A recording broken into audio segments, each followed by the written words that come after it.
Welcome to episode 4 of the third series of the Rock and Road Pod. This is Leona Graham. This week I try out the MG ZS EV, described by MG as the first truly affordable, family-friendly electric car. I speak to Neil Bentley, a former radio DJ and now founder of a cool new form of music art called Art Zap. And we talk to my son Harley on his 12th birthday. But first, the car review. I'm currently on the A23 dual carriageway, and I've spent a lot of time on this A23 recently, going between London and Brighton. Part of it is the M23 as well. So what I've discovered with all these cars I've been trying out is that they've all got a lot of gadgets which help you and stop you from speeding. And this MG is no exception. This is an MG ZS EV. It's an electric vehicle. Now the MGs are now, of course, made in China. And some might think, well, is it all going to be cheaply made? So far, my experience of this, that is not the case. There are some wonderful gadgets here that have come with the car that I've had in much higher end cars. And this is an affordable SUV, especially an electric vehicle as well, in this price range. This particular model I'm driving is 28,595, but I think you can get them starting at 26,000. Obviously this one's got all the extras because it's the press car and they want you to be impressed. But I'm on the motorway right now, and this car is actually driving itself. It's got some features that the Tesla has got. I didn't even see this at first, but there's another stick behind the indicator, and I was trying to set up the speed limiter, which I desperately need these days because there are so many speed cameras on this road and it's very easy to slip over the speed limit. So I use these speed limiters now. And I found this amazing one on this, which I've set the speed limit at 70. It's also got a lane control, so I'm holding onto the steering wheel, but if I was to let go, it veers you back into your lane. And I can feel it just tugging now as I'm slightly pulling out of the lane, it just tugs you back, which is fantastic. So not only does it limit, I've actually got my feet away from the accelerator and the brakes right now because it also brakes as well as accelerates. So it sticks you in the speed limit you want to be in. And I found this fantastic. Initially, when I started driving these cars with all these extra features, I thought it would make me lazy or less attentive to the road. Actually, it's the opposite. I can really focus on the road and let the car take some of the strain out of the journey. It's making me less tired doing all this motorway driving I've been doing recently. And I think that's a good thing, obviously. So this is a full electric vehicle, and I left for Brighton in it this morning when it was charged to 80%. And it's 50 miles from my house to Brighton, and I'm on my way back now, and I've still got another 51 miles left to go on the clock. So that's really, really good. The distance you can go on one charge is actually quite high. I think it's about 170. It has Android Auto, Apple CarPlay, and all of the features you would expect in the infotainment centre in the middle. There's no gear stick, it's a gear circle, which you can flick between R, neutral and drive. Comes with aircon. That's not on a screen, that's actual buttons, which I don't mind at all. The wing mirrors have an alert system to let you know if there is a car coming up into your blind spot. There's a little orange light that comes on the wing mirror when somebody's approaching, which I think is great. I've always been paranoid about blind spots. This is MG's first electric vehicle and one of the most popular cars under their latest ownership. You can get a government plug-in car grant as well if you buy one of these, which will reduce the price. And this is actually one of the most affordable EVs on the UK market. And what's good about this, it's not tiny like a lot of them. This is an SUV size. It's nice and chunky, which I like. Talking of which, I can see the bonnet. I really like it when cars do that. I don't like it when they sort of disappear. You can really see the bonnet, and it comes into lovely sort of points on each side. And as this is an SUV and it's a bit more family orientated, there are more advanced safety features that come as standard on all trim levels, which I think is impressive. And they include active emergency braking with pedestrian and bicycle detection, very handy indeed. Lane keep assist, which is what I'm using right now, with lane departure warning system. So have they cut corners on the interior? How have they kept the price so low? Well, it doesn't look like it. It's all leather. It's got some chrome accents around the grills. I've got steering wheel controls on the volume. Various different menus. I can answer the phone on the steering wheel. It's got heated seats. I can't actually see where they've made cutbacks. It's even got a full sunroof. I wonder how far that opens. Let's have a look. You are kidding me. Wow, wow, wow. I've opened the sunroof. I just pressed one button and it's opened the roof right back and then put some kind of screen over the top. So you've got all the fresh air but without sort of bugs flying in. Love it.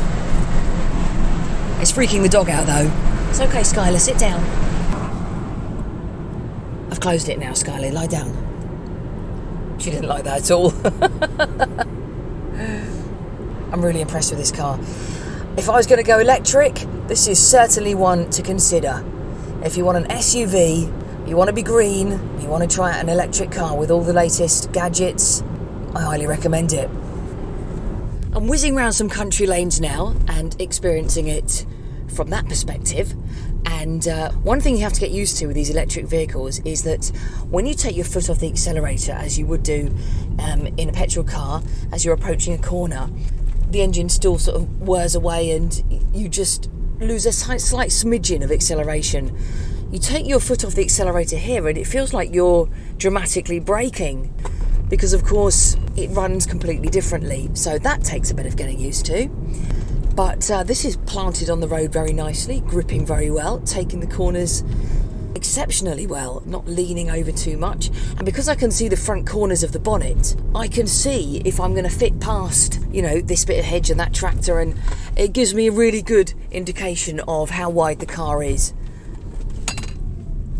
Oh, that was close. There was a Mini, of all things, a Mini coming towards me on a road that is really not quite wide enough for two cars. They didn't slow down at all, so I had to sort of hang in the hedge there, but it was fine. Can you hear that noise? There is a little bit of engine noise. It's not totally silent, so that's quite good. It feels very powerful. I'm just putting my foot down now and it's accelerating nicely. I'm struggling to find anything bad to say about this car. I'm not deliberately trying to find something bad. It's just that when I said to a car nerd, shall we call him, friend of mine, that was driving an MG, he said, there'll be loads wrong with that. It's Chinese, it's cheaply made. I'm sorry, but I've got to contradict him because there is nothing wrong with this so far. I'm really enjoying it. Did I mention the alloy wheels as well? Huge, lovely alloys in silver and black, which is really great detailing. Pictures on my Instagram at Rock and Road Pod. So just to recap those prices, I drove the exclusive model at £28,500. There is the Excite model as well from £26,000. And those prices are after deducting the government grant of £3,500. When I was comparing it to the Tesla and all the driving assistance I received, that is called the MG Pilot Driver Assistance Suite. I can highly recommend trying that out because it was fantastic. And the range on it is 163 miles. The braking I was describing when you take your foot off the accelerator is called regenerative braking. So it actually charges up the battery when you are braking, which is pretty impressive. And this comes as standard on all electric vehicles. And if you did want to have full peace of mind and perhaps you were worried about the reputation that MGs have got, like one of my friends, listen to this. MGs now offer a 7-year / 80,000 mile warranty on this ED-S EV, and it applies to the battery as well. Not only that, it's fully transferable to future owners. So if you had one for 2 years, you can sell it and say it's still got 5 years left on its warranty. So I think that puts to bed any worries about quality.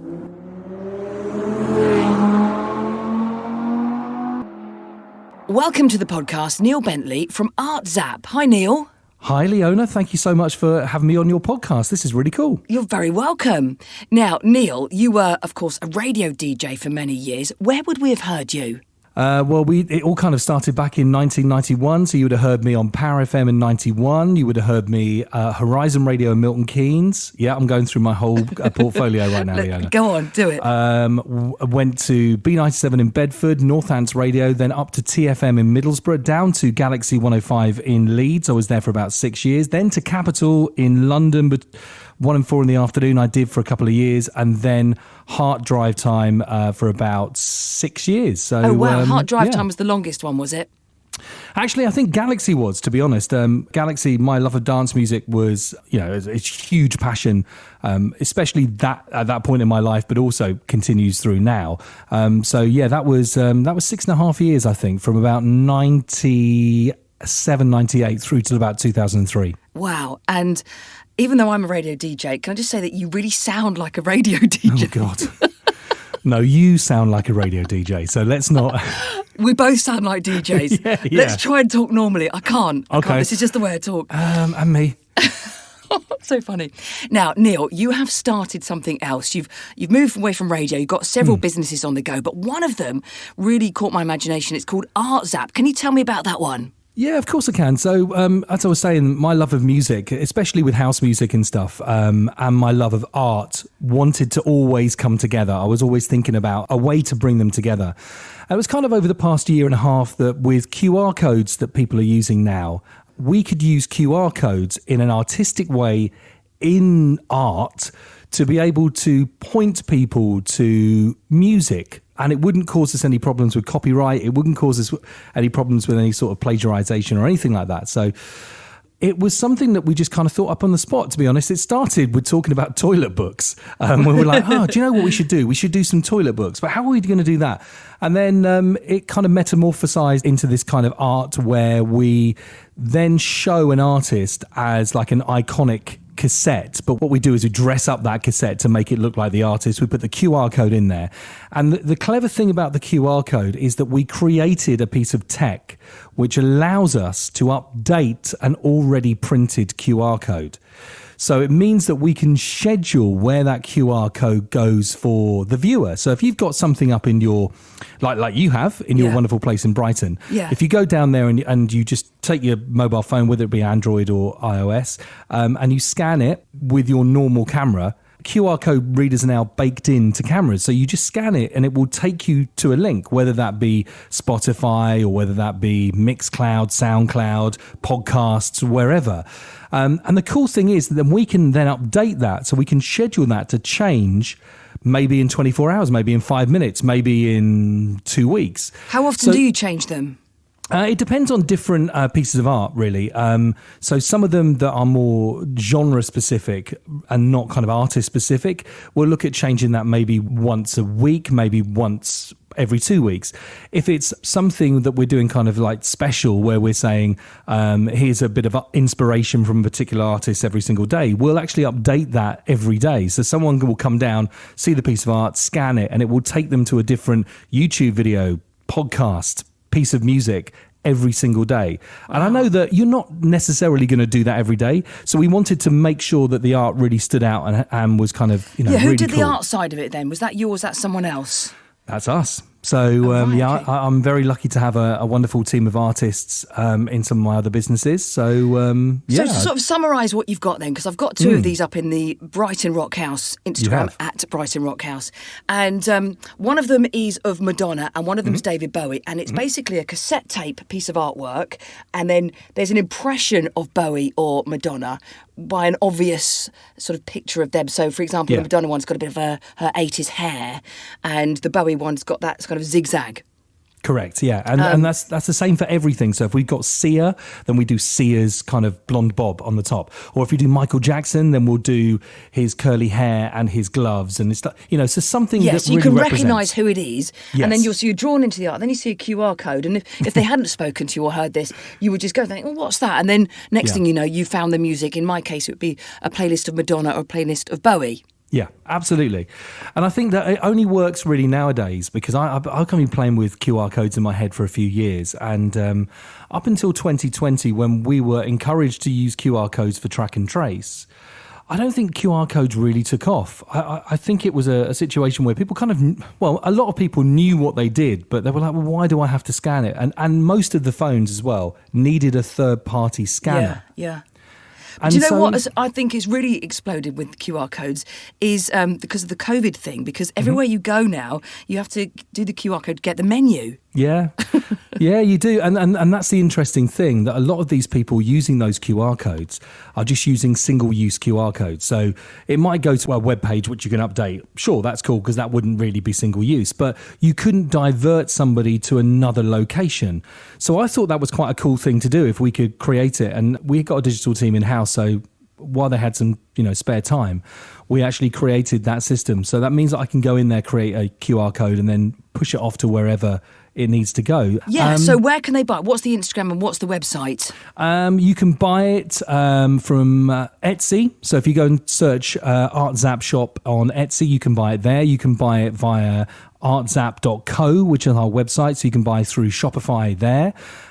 We do have some things coming up where I think we've actually, in inverted commas, infiltrated Shopping TV. So we've been notified by Shopping TV, and it's quite weird because I still do a lot of voiceovers for infomercials which get shown on Shopping TV. So it's going to be a bit strange that we're going to have a couple of slots on there where we've been identified as something that people will buy off TV. So at the moment it's very, very small. It's just like, and if you wanted to have a quick look, what's the Instagram? Yeah. It's at artzap. .co. Really so if you find that, it's really simple to look through. At artzap.co. Yeah, well, anyway, I just thought it was really cool. So I definitely thought it was worth talking to you about that. But while you're here, Neil, I noticed from your own Instagram that you quite like cars. I do like cars, yeah. So what do you drive? I don't know how you're going to take this because I know that you're a petrol head. I drive a Tesla Model 3 long range. Well, I've been driving loads of electric vehicles for the podcast. Good. So I'm getting more and more into them. And I did have a go on a Tesla for a week, so that was good fun. What is your dream vehicle then, Neil? Well, it's a funny one because I think before I got the Tesla, so the Tesla actually I got in December. Before the Tesla, I would have said my dream vehicle, which was going to be a next purchase, was either a 718 Porsche or a 911. So that was where I was going. I'd already test driven a couple of Porsches and I was like, yeah, okay, this is fine. I went and tried a Tesla because someone told me I had to. And it was kind of like you need to do this not only for your business and the great ideas that it can offset tax and everything, but it's a really good car. And I was like, okay, fine. I wasn't really into electric cars. This is a serious point. Within 60 seconds, I bought it. What? Yeah. I kind of put my foot down as soon as I left the car park at Tesla, just to see what everybody was talking about. Yeah. And the kind of torque and the generation of speed between 0 and 60 was just ridiculous. It left my soul behind, and I was like, yeah, this is probably the car for me. And I didn't get that with a Porsche, even though Porsches are bulletproof. Did you try the electric Porsche though? No, I mean, well, you see, a Taycan is very expensive, very, very expensive, and hugely, performance based. An amazing car, I totally get it, but the range isn't that good. And I think that yes, while you look at the performance of an electric vehicle, and that's why you kind of go for it, probably over that is the range. You need to make sure that this vehicle can be a daily vehicle that you can use, and also the electric network is built so you can actually charge when you need to charge. When I'm saying this, I feel like a bit of an electric nerd. Honestly, before December last year, I couldn't care less about electric vehicles. I'm going to be totally honest. I had a Tiguan R-Line. I really loved it. It was the power that drew you then, that test drive. Yeah, it was. Yeah, it was. And then it was everything else about it afterwards, learning about, the tech and... not paying for petrol. Well, actually not paying for electric. Can you believe this? So 2 things. One, I got a wall charger put in. You can actually put it into something like I've got with Octopus Energy Agile, where they actually pay you to take electric off the grid. Wow. So you can actually end up paying they pay you to drive your vehicle. Now, I haven't actually done that a lot because it got to January after I've charged my car a couple of times. And I realised that when I was charging it at superchargers, it wasn't actually charging me. And it was charging the car, but it wasn't actually charging me financially. I had a Honda E for a week, and we put it on a supercharger, and there was no cost, and we thought, I never worked out why. It's because lovely Elon Musk gave me 1 year free supercharging, unlimited. And I was like, what? I looked in my Tesla account and was like, why is this here? Oh. Apparently, sometimes they just kind of throw it in. And okay. Now, can you go right back to the beginning, Neil? What was your first car? Nothing like a Tesla. A Ford Escort Mark II Orange. Same as, well, not the colour, but I had a Ford Escort Mark II to start with. Mate, how good were they? I mean, I know. It kind of broke down most of the time, but it looked really good. So a mechanic, my dad bought it for me, and it was about 350 quid, and I bought it in Portsmouth. And, it was kind of my pride and joy. It was my first car. It was the car that I kind of tried to, romance girls in. That didn't go very well, especially orange. It was just looking back at it, a really fantastic car. But like I said, it looked aesthetically fantastic, but maybe the mechanics wasn't as great as it was. It broke down a lot, but not as much as... Yours lasted longer than mine then, because I crashed mine, unfortunately. Did you? Yes, I drove it into a pillar. Oh, no, I didn't. No, mine kind of survived, but the Vauxhall Astra Belmont with a boot didn't. But let's not talk about that. We won't go into the Vauxhall Astra Belmont then. Neil, it's great to talk to you. Thank you for joining me on the podcast. We'll definitely look at ArtZap. So Instagram at artzap.co. Perfect. And we'll put all the pictures on Instagram as well. Thank you. Brilliant. Thanks, Leona. Have a great day. So, a very special occasion on the podcast today, because today, Wednesday the 7th of July, it is, drumroll please. Thank you for slapping my back. It is Harley Graham's 12th birthday today. Happy birthday, Harley. Hello, thank you very much. So, how's it all going, and what's happening on your 12th birthday? I'm growing older, obviously, just saying. Okay, yes, you are advancing in years. What else? Probably going to take over the podcast and radio station soon. Not this again. Well, it's true though, isn't it? Look, we haven't had many of these this series, Harley's life philosophy. They used to be called lockdown life philosophies, but let's ditch the lockdown part now. So, do you have a philosophy? Yes, I do. Harley's life philosophies. So... why is it that being down for something and being up for something means the same thing? Oh, what do you mean? So, being down for something, I'm down to go on that roller coaster with you, and I'm so up to go on that roller coaster with you. You're quite right, Harley. Up and down, meaning the same thing. Harley's life philosophies. Okay, so how are we going to be celebrating your birthday? We'd like to share it with everybody. So, on the weekend, I'm going to Brighton with some of my friends, and I'd just like to clarify to any of my other friends who are not going that I was only allowed 3 people. So don't be like, well, you didn't invite me, so I'm not going to invite you. Yeah, so I'm taking Harley down, and I said I'm not taking more than 2 of your friends. He managed to stretch it out, so there's now 3 friends, so 4 in total, just me and 4 12-year-olds. So please send me some of your sympathy, because it's going to be a weekend of hell for me. But we're going down to Brighton Rock House, Instagram at Brighton Rock House. And please keep me company on my Instagram at Leona Graham DJ this weekend. So we're going to go on the pier, aren't we? What else? So on Friday, after school, we're all going to come back to my house, and we're going to go straight to Brighton. And then when we get there, we're going to chill in the Brighton house and get maybe a pizza or something and just have a Friday night. And then on Saturday we're going to go to the pier and do loads of stuff, and then we're going to stay up really late and to 1 o'clock and stuff. And then on Sunday we're going to go to we might, if it's not raining or anything and the weather's nice, we're going to go to the Brighton Hut or Shed or whatever it's called. Beach hut. Yeah, that's what I said. And we're going to go down there and have lots of fun down there. It's not a shed. Yes, it is. It's literally a shed. It's made of concrete. So? Anyway, Saturday, Brighton Pier, we're going to go on all the rides. You're not. You're going to go on one. Yeah, and I'm going gonna to sit- be like, woohoo, I'm doing all the rides because I'm fun too, to Instagram. Yeah, I'm going to do a ride just for Instagram purposes, but the rest of the time I'm going to sit on a bench with a book and let you lot do your thing. And then Sunday, yes, we're going to go to the beach hut. So that's our weekend. Expect me to have no voice left on Monday and be extremely worn out when you listen to my show Monday morning.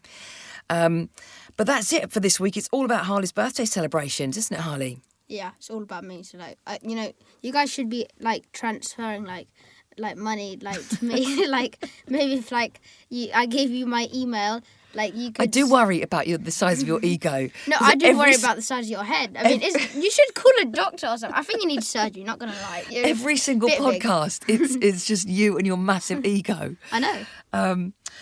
But lovely to have a bit of confidence. But anyway, so Harley is 12 today and the celebrations have begun.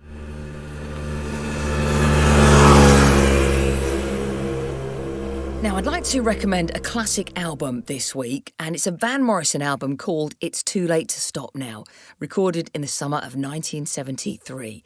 Now, if you want to listen to a live album and imagine you are at the concert and enjoy all the highs and lows of that, this is the album for you. Listen to it in its entirety from start to finish and really experience it, because this is the most moving, uplifting live album I've ever heard. Check it out now. Van Morrison, It's Too Late to Stop Now. New albums out this week. Jimmy Barnes has got one out called Flesh and Blood. Out next week is Inhaler's album called It Won't Always Be Like This. I've been playing their new single, actually, and I mentioned today on my show that you might notice a slight resemblance in sound to U2 because the lead singer is Bono's son called Eli Hewson. So that album is called Inhaler, It Won't Always Be Like This. That one's out July the 15th. Plus, coming out in August is Brian May's debut solo album as a reissue, which I talked to him about. I also talked to him about what car he drives, and he's going to feature on a future episode of the Rock and Road Pod. Well, thank you so much for listening once again to the Rock and Road podcast, especially if you made it all the way to the end. An extra bonus point for you. Please do follow me on Instagram at Rock and Road Pod for all the photographs from the episode and for any questions you may have as well. I'd love to hear from you. Thank you very much to my editor, Ross Hoare. Catch you next time at Rock and Road Pod.